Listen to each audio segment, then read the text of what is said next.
بسم اللہ الرحمن الرحیم۔ امام بخاری رحمہ اللہ تعالیٰ اپنی کتاب صحیح بخاری میں اس حدیث مبارکہ کو نقل فرماتے ہیں، اور آپ صلی اللہ علیہ وسلم کے بڑے پیارے ساتھی حضرت انس بن مالک رضی اللہ تعالیٰ عنہ وہ اس حدیث کے راوی ہیں۔ وہ روایت کرتے ہیں کہ ایک دن نبی اکرم صلی اللہ علیہ وسلم مسجد نبی میں تشریف فرما ہوئے۔ آپ منبر پہ تشریف لے گئے اور لوگوں کو جمع کرنے کے لیے فرمایا۔ جب لوگ جمع ہو گئے تو آپ صلی اللہ علیہ وسلم نے ارشاد فرمایا، لوگوں، ہمارا وہ لشکر جو 1 ماہ پہلے شام کی طرف روانہ ہوا تھا، اب وہ جنگ کی حالت میں ہے، کفار کے ساتھ برسر پیکار ہے۔ میں تمہیں اس کی کچھ خبر دیتا ہوں۔ اس وقت اسلامی لشکر کا جو جھنڈا ہے وہ زید بن حارثہ کے ہاتھ میں ہے، اور وہ دشمنوں کے ساتھ جنگ کر رہے ہیں۔ اور پھر آپ نے فرمایا کہ اب زید زخمی ہو چکے ہیں، اور چند ہی لمحوں کے بعد آپ صلی اللہ علیہ وسلم نے پھر یہ فرمایا کہ زید کو شہید کر دیا گیا، اور اب اسلامی لشکر کا جو جھنڈا ہے وہ جعفر رضی اللہ تعالیٰ عنہ انہوں نے تھام لیا ہے۔ جعفر بڑی بہادری سے کفار کے ساتھ جنگ کر رہے ہیں۔ اور پھر آپ صلی اللہ علیہ وسلم نے فرمایا کہ جعفر شدید زخمی ہو چکے ہیں، اور کچھ دیر کے بعد فرمایا کہ جعفر کو بھی شہید کر دیا گیا۔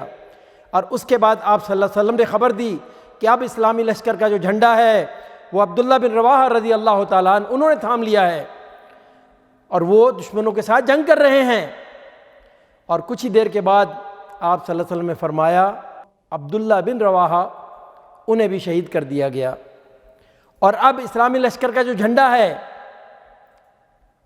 وہ جو اللہ کی تلوار ہے، یعنی حضرت خالد بن ولید رضی اللہ تعالیٰ عنہ ان کی طرف اشارہ فرمایا، کیونکہ ان کا لقب سیف اللہ رکھا گیا تھا۔ جو اللہ کی تلوار ہے اس نے تھام لیا ہے۔ اللہ اکبر!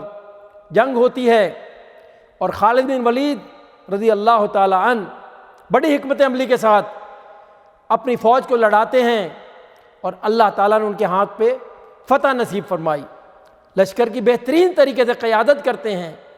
یہ بات بیان کر کے نبی اکرم صلی اللہ علیہ وسلم نے ارشاد فرمایا، سنو، یہ جو جنگ موتا کے شہید ہیں، میں جانتا ہوں ان کے بارے میں کہ انہیں جو شہادت تھی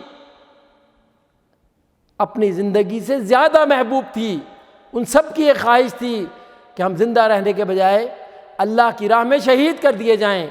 اور آپ صلی اللہ علیہ وسلم جب یہ بات ارشاد فرما رہے تھے تو آپ کی آنکھوں سے آنسو روا تھے۔ اللہ اکبر! ناظرین کرام، اس حدیث مبارکہ میں اگر آپ غور کریں تو نبی اکرم صلی اللہ علیہ وسلم کا عظیم الشان معجزہ ہمیں نظر آتا ہے۔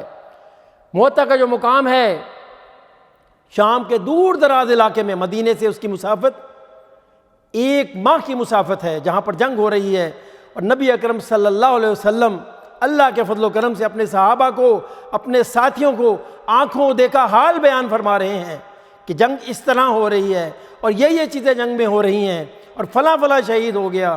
اللہ اکبر! اللہ اکبر! وللہ الحمد، وصلی اللہ علی نبینا محمد وعلی آلہ وصحبہ اجمعین۔ صلوا علی